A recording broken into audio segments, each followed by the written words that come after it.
नमस्कार, मैं नियाज खान और आप देख रहे हैं न्यूज़ एक्सप्रेस। और सबसे पहले तो आप सभी लोगों को दिवाली की ढेर सारी मुबारकबाद।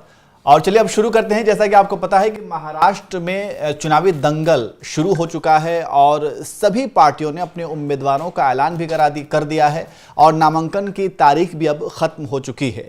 लेकिन अब खबर यह है कि गठबंधन के अंदर, चाहे महायुति की बात की जाए चाहे महाविकास आघाड़ी की बात की जाए, दोनों ही गठबंधन के अंदर अंतर विरोध है। क्योंकि कई सारे नेता जो हैं वो अपने ही गठबंधन के नेताओं के खिलाफ उन्होंने बगावत शुरू कर दी है और उनके खिलाफ ही वो चुनावी मैदान में खड़े हो गए हैं। तो लगभग 56 ऐसे नेता हैं जिन्होंने अपने ही नेताओं के खिलाफ, अपने ही गठबंधन के नेताओं के खिलाफ उन्होंने बगावत की है। इसी पर हम चर्चा करेंगे। हमारे साथ चर्चा करने के लिए अमीन अहमद जी हैं, वरिष्ठ पत्रकार हैं।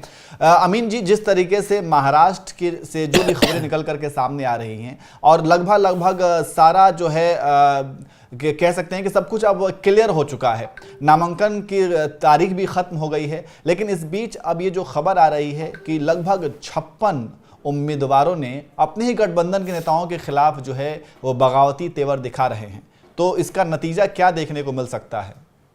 इसी को लेकर ये बात सही है। इसी को लेकर अमित शाह ने अभी जो है टिकट बंटवारे से पहले जो है बातचीत की थी, तो अजीत पवार और सभी लोगों से ये कहा था कि जितना हो सके आप जो है विरोधियों को जो है रोकें। अगर ये नहीं रुकता है तो हरियाणा में तो हम संभाल ले गए थे, लेकिन महाराष्ट्र में नहीं संभल पाएगा। जैसे आपने अभी ओपनिंग में कहा, जो है वहाँ पे जो खिचड़ी पक रही है वो जो है बहुत जो है नुकसान पहुँचाने वाली है। एक बात। दूसरी बात, जो बड़े नेता हैं उनको कई चीज़ों को कैनवास पे देखना होता है, उतारना होता है। उन सब चीज़ों को लेके ऐसा नहीं है कि सिर्फ महायुति में परेशानी हो और सिर्फ जो है क्या कहते हैं कि ये जो है अमित शाह और मोदी परेशान है, ऐसा नहीं है। शरद पवार भी परेशान है, अजीत पवार भी परेशान है, कांग्रेस भी परेशान है। अब अगर मैं सिलसिलेवार देखूं तो अगर मैं पहले बीजेपी से पहले जो है कांग्रेस को देखूं तो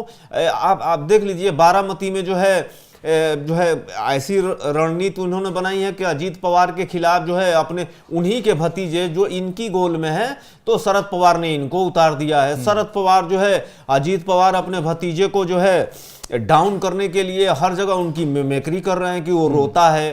तो इस तरह से अभी जो है अभी सुबह जो है कांग्रेस से टिकट चाह रहे थे, जो है एक नेता है, बड़े नेता हैं म्युनिसिपल कॉरपोरेशन में, उन्होंने इस्तीफा लगा दिया। रवि राजा उनका नाम है, वो बीजेपी में शामिल हो रहे। तो ये सारी चीजें चल रही है।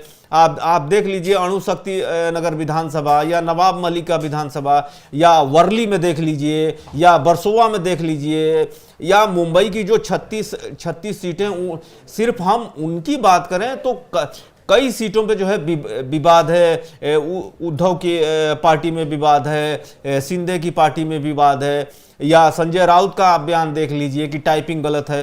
तो इस तरह इन सारी चीजों से जो है सभी पार्टियां दो चार हैं। लेकिन जो आप ये कह रहे हैं कि देखिए, महाविकास आघाड़ी की बात हो या फिर महायुति की बात हो, दोनों ही गठबंधन में जो है वो उतार चढ़ाव, खिचड़ी तो पक रही है उम्मीदवारों को लेकर के।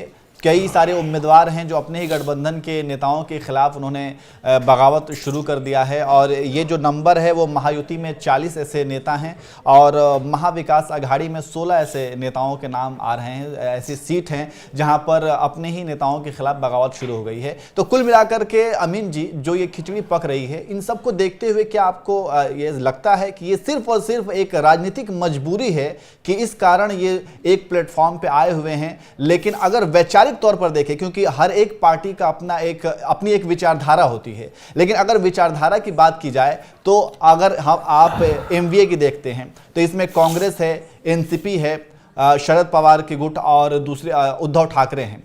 विचारधारा की बात करें तो ये बिल्कुल इनका लगभग सब कुछ अलग है। ठीक वैसा ही महायुति में भी है, जो अजीत पवार गुट है, शिंदे हैं और बीजेपी है। तो ये एक राजनीतिक मजबूरी है इन सभी पार्टियों के बीच जो एक प्लेटफॉर्म पर आए हुए हैं। और ये चुनाव के बाद क्या आपको लगता है कि ये एक प्लेटफॉर्म पर ये एक साथ चल पाएंगे? क्योंकि विचारधाराएं तो बहुत अलग हैं। नहीं नहीं, राजनीति में विचारधारा का मतलब नहीं होता, ये हमारे दर्शक भी जानते हैं, आप भी जानते हैं कि नेताओं के पास यही है कि एक नेता बीजेपी को गाली दे रहा है 5 साल से, और जैसे ही उसे टिकट नहीं मिलता या जैसे उसे लगता है कि वो हार जाएगा तो वो जो है कांग्रेस को छोड़ के बीजेपी में शामिल हो जाता है, और बीजेपी वाले भी बड़े शौक से शामिल कर लेते हैं। तो जब अगर वो बीजेपी में जा रहा है तो आप ये तो सोचिए कि कम से कम वो तुरंत जो है कांग्रेस को, राहुल गांधी को, परिवारवाद को गाली देना और नीतियां बदल ले रहा है। तो नेताओं के लिए ये आसान है, कोई दिक्कत नहीं है। कल भी आपसे बातचीत हो रही थी, अगर मैं आपके सवाल पे अजीत पवार का ही उदाहरण अगर आपको दूं तो कैसे अमित शाह और प्रधानमंत्री मोदी अपनी रैलियों में कहा करते थे कि एक चाचा चोर है और एक भतीजा भी वैसे ही है 5,000 करोड़ का, और कैसे क्या किया हुआ, भुजबल कैसे आए, कैसे पार्टी बनी। तो नेताओं के लिए सिद्धांत, तो मैं कल भी कह रहा था अपने शो में जब आपसे बातचीत हो रही थी, और आज भी कह रहा हूं कि नेताओं के लिए सत्ता बड़ी चीज है, जबकि उन सिद्धांत से कोई मतलब नहीं। उनको ये लगता है कि हमेशा वो सत्ता में रहें और जो है मलाई खाते रहें, बस यही है।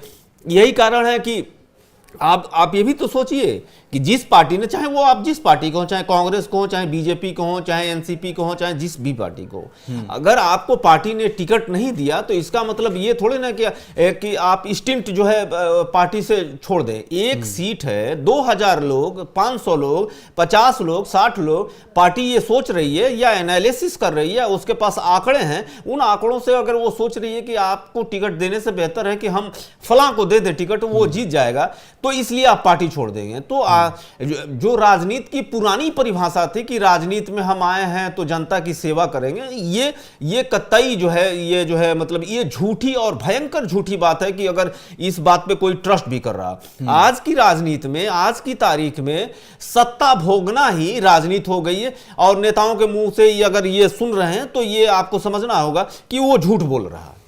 तो कुल मिलाकर के ये कह सकते हैं कि अभी महाराष्ट्र में जो हालात बने हुए हैं और जिस तरीके से खिचड़ी पक रही है, वो उसका नतीजा क्या होगा ये अभी कह पाना मुश्किल है, क्योंकि जहां तक दल बदलने की बात है तो अभी एक पालघर से शिंदे गुट के एक विधायक हैं श्रीनिवास मांगे, वो 36 घंटे से अमीन जी लापता थे, और 36 घंटे के बाद जब वो अपने घर पे आए तो फिर वो बयान देते हैं कि मुझसे बहुत बड़ी गलती हो गई, मैंने उद्धव गुट का साथ छोड़ दिया और शिंदे पर भरोसा किया, और ये सारी चीज़ें, इमोशनल चीज़ें तब निकली जब उनका टिकट कट गया।